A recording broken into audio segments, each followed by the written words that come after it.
Alors, on est éliminé, on joue notre dernier match contre le Ghana. En Coupe d'Afrique, on est éliminé. Et il y a le président Gueye qui envoie un avion nous chercher.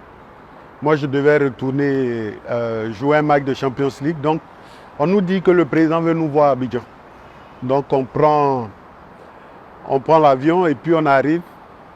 Et quand l'avion commence à descendre, on voit que ce n'est pas Abidjan.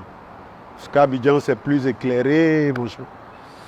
Donc, on atterrit et puis, quand on atterrit, on voit une vingtaine de camions de militaires qui viennent nous chercher. Soi-disant, il faut qu'on aille dans un camp militaire. Bon. Alain Guaméné est en bon bêté. Hein.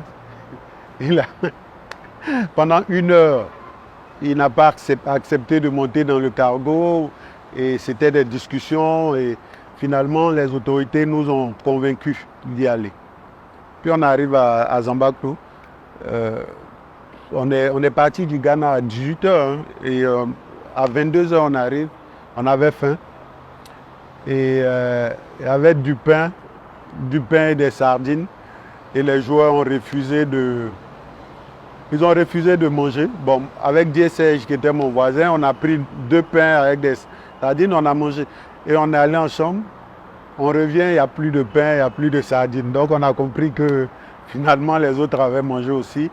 Et puis on a fait un jour. Le deuxième jour, Diabaté Lassina, je sais que vous le connaissez. On l'appelait Monsieur Propre, voilà, français, il a son passeport français, il veut voir sa famille, donc il prend ses affaires et puis il va à la guérite, il veut sortir.